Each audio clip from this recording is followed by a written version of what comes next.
berdoa. Damai sejahtera Allah yang melampaui segala akal dan pikiran, kiranya itulah yang memelihara hati dan jiwamu di dalam Kristus Yesus Tuhan dan Juru Selamat kita. Amin. Bapak Ibu saudara-saudara sekalian, firman Tuhan bagi kita pada Minggu Tuntunan tanggal 1 Juni pada hari ini, yaitu diambil dari kitab 1 Korintus pasal yang kedua, dimulai dari ayat pertama sampai ayat yang kelima. Demikian firman Tuhan. Demikianlah pula, ketika aku datang kepadamu, saudara-saudara, aku tidak datang dengan kata-kata yang indah atau dengan hikmah untuk menyampaikan kesaksian Allah kepada kamu. Sebab aku telah memutuskan untuk tidak mengetahui apa-apa di antara kamu selain Yesus Kristus, yaitu Dia yang disalibkan. Aku juga telah datang kepadamu dalam kelemahan dan dengan sangat takut dan gentar. Baik perkataanku maupun pemberitaanku tidak kusampaikan dengan kata-kata hikmah yang meyakinkan, tetapi dengan keyakinan akan kekuatan roh, supaya iman kamu jangan bergantung pada hikmah manusia, tetapi pada kekuatan Allah. Bapak Inang dan anak-anak kami yang ada di rumah, tema khotbah kita pada malam ini yaitu hiduplah dalam kekuatan roh. Saudara-saudara terkasih dalam nama Tuhan Yesus Kristus, kita sangat sulit sekali mengakui kalau kita punya kelemahan. Kita lebih sering pamer kelebihan kita. Ya mungkin kecuali kelebihan berat badan. Kecenderungan orang adalah menutupi rapat-rapat kelemahan yang ada dalam dirinya. Padahal kita begitu sering mengatakan bahwa manusia tidak ada yang sempurna. Semua punya kelemahan, semuanya punya keterbatasan, baik fisik, intelektual, emosi, dan juga rohani. Tapi terkadang itu semua hanya teori. Dalam prakteknya kita sering begitu sulit mengakui kalau kita lemah, kalau kita memiliki banyak keterbatasan. Saudara-saudara terkasih dalam nama Tuhan Yesus Kristus, lemahnya kita semakin tampak jelas ketika virus COVID-19 ini merebak di Indonesia. Semua orang baik kaya, miskin, pejabat, politisi, ekonom, rohaniawan, seolah tak berdaya menghadapi semua ini. Sekarang kita hampir kehabisan tenaga, kita hampir kehabisan energi, kita hampir kehabisan peluru, kita hampir kehabisan akal, bahkan kita hampir kehabisan kesabaran. Sampai pada akhirnya kita harus mengatakan berdamai dengan COVID-19. Sekali lagi, kita ini lemah.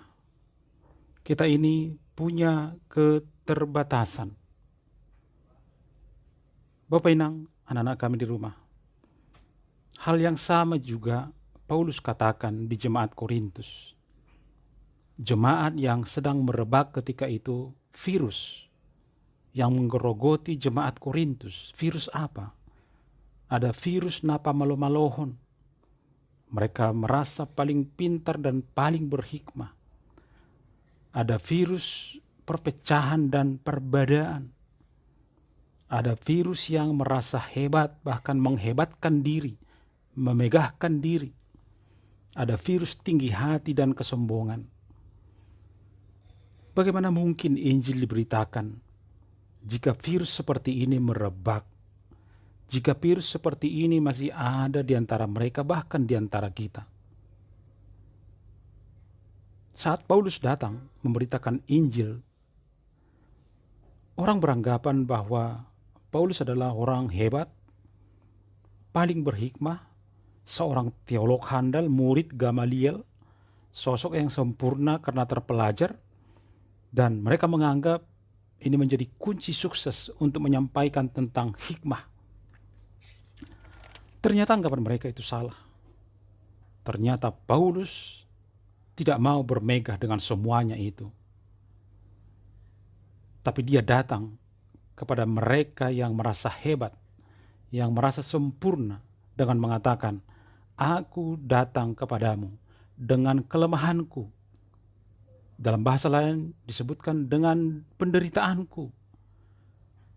Bukan dengan nama besar, bukan dengan kehebatan, bahkan bukan dengan hikmah manusia.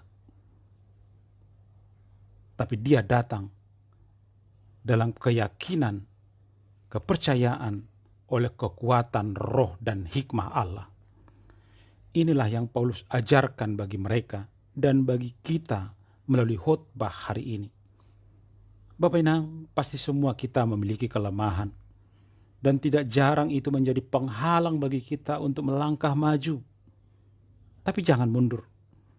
Terkadang Tuhan izinkan kelemahan itu dengan tujuan agar kuasanya dinyatakan. Jangan pernah putus asa. Jangan pernah frustasi dengan kelemahanmu, karena kuasa Tuhan tidak dapat dibatasi oleh apapun. Tetaplah hidup dalam roh yang akan memberikan kekuatan bagi kita di saat kita lemah.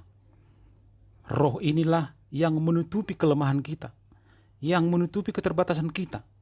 Dan biarlah kelemahan kita mengajarkan kita untuk semakin bergantung pada hikmah Allah, bukan pada hikmah manusia yang kadang membawa kita kepada kebinasaan. Dengan demikian, jauhlah dari antara kita ketika kita sudah hidup dalam kekuatan roh dan hikmah Allah.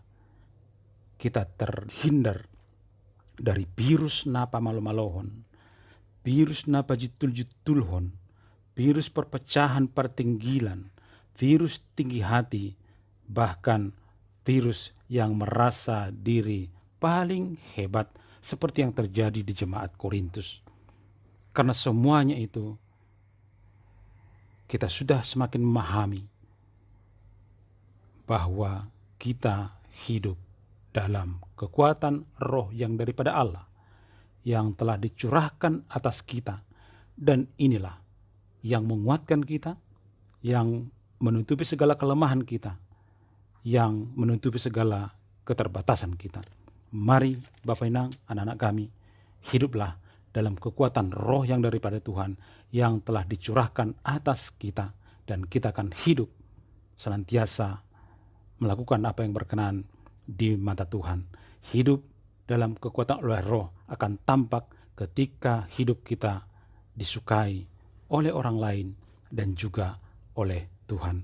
Seorang misionaris pernah bertanya kepada Mahatma Gandhi, "Mahatma Gandhi, apakah yang kita perbuat supaya orang India bisa menjadi Kristen?" Mahatma Gandhi berkata, "Lihatlah filosofi bunga mawar. Dia tidak melakukan apa-apa. Dia hanya mengeluarkan bau yang harum sehingga orang menyukai dia. Tidak yang lain." Artinya apa?